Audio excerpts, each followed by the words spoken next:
The Black Cat by Edgar Allan Poe.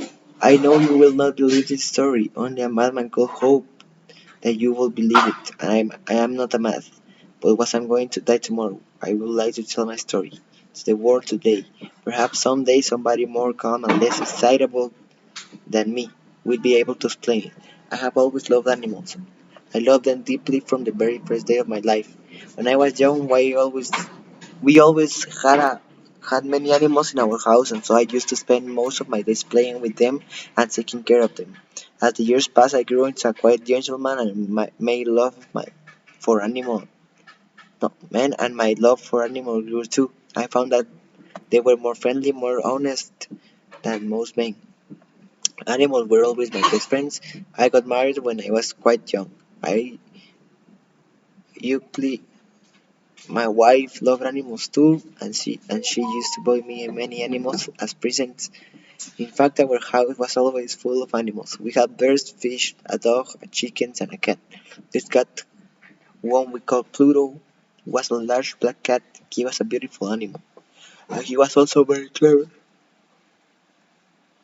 I loved Pluto more than I loved all my other animals. I wanted to do everything for him myself, so I never let my wife take care of him. I used to play with him and give him his food, and he followed me everywhere I went.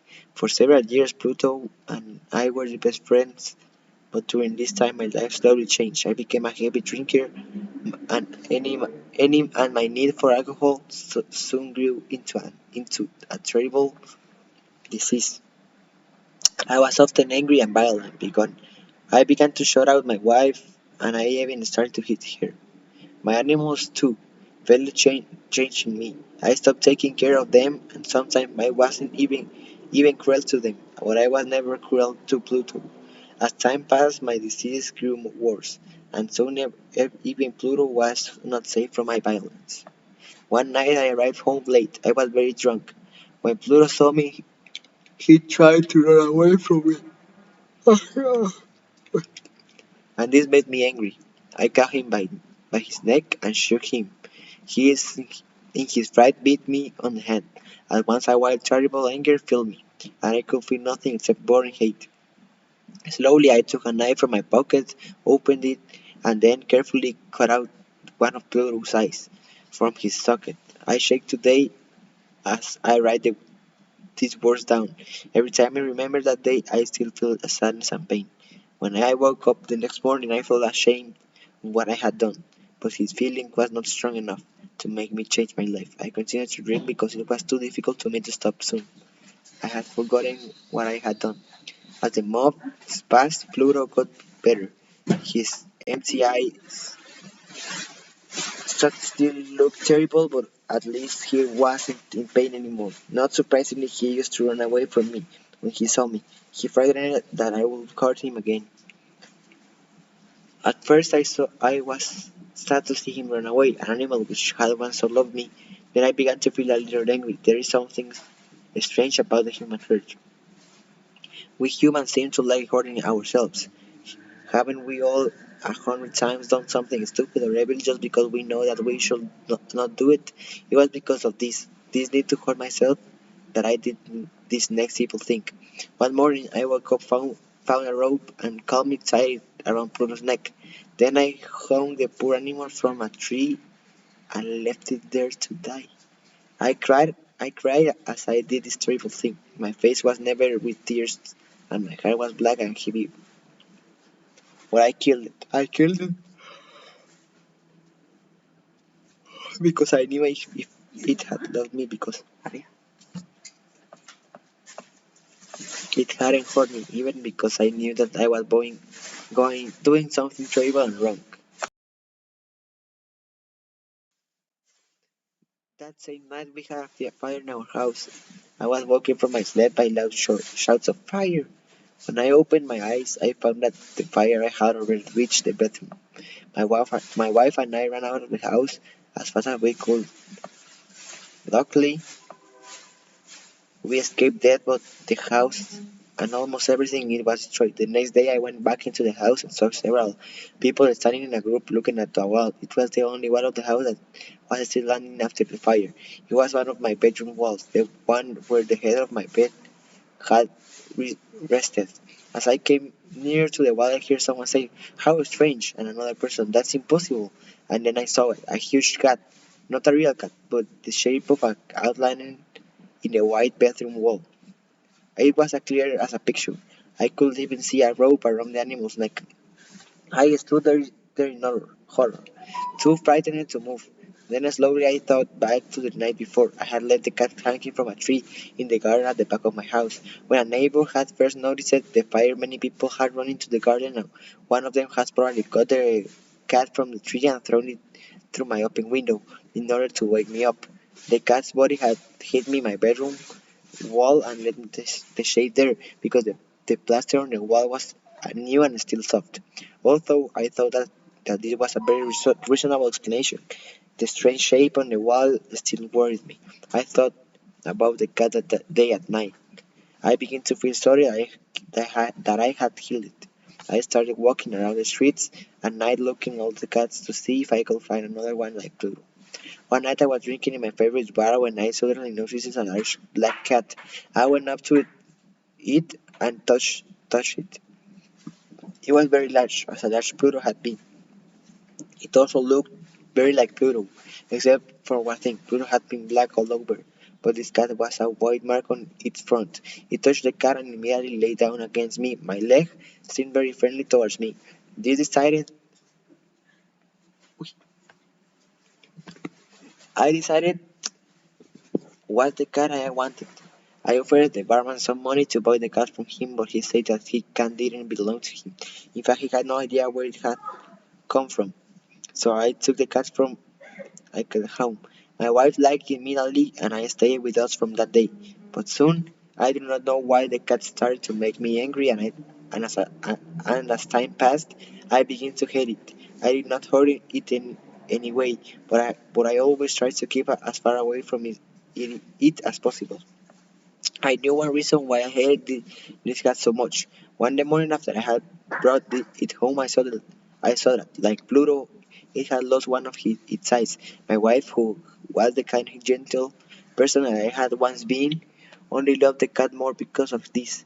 But the cat didn't like my wife; it loved me alone. Every time I sat down, it needed something to my knees. When I went to a room, it used to run out in front of me and get between my feet or climb up my legs.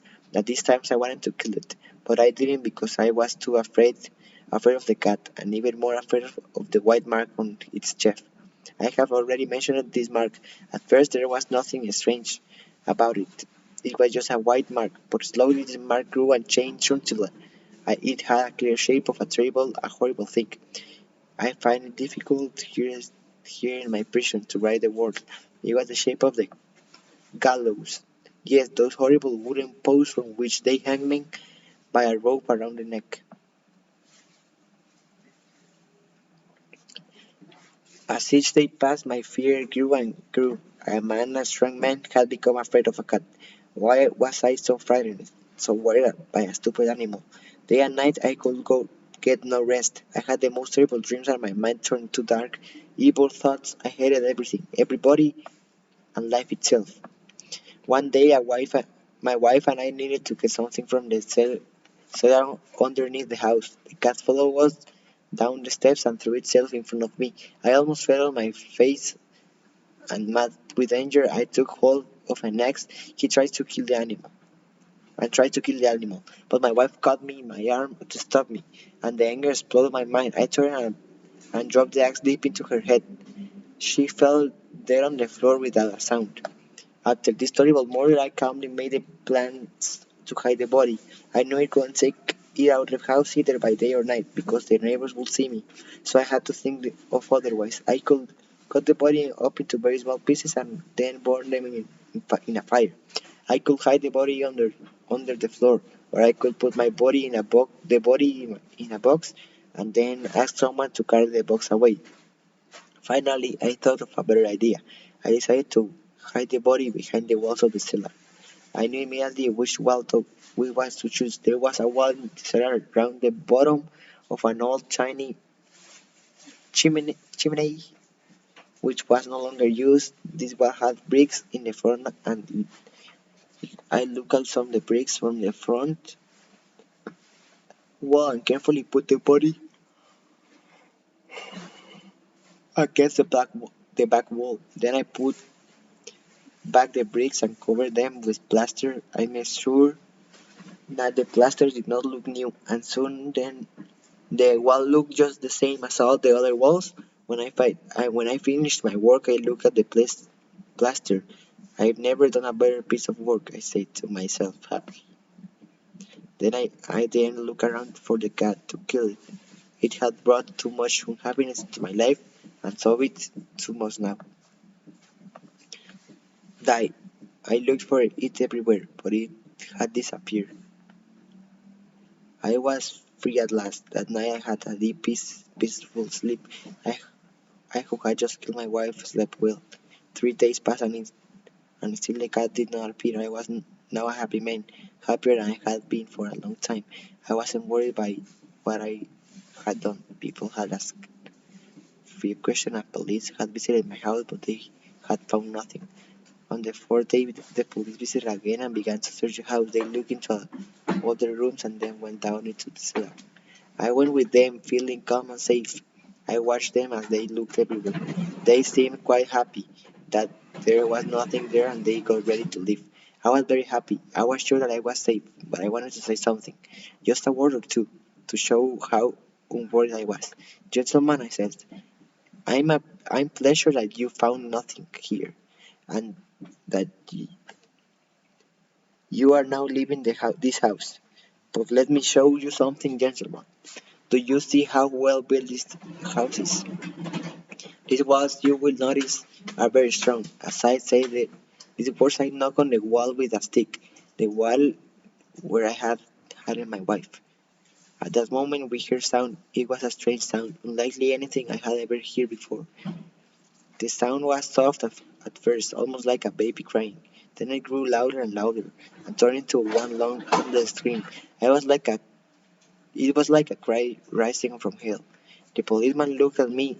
Then at another they ran to the wall and started pulling out the bricks as fast as they could. In minutes the wall was down, and there for all to see was the body of my dead wife, on top of her head with a red, open mouth and one burning eye.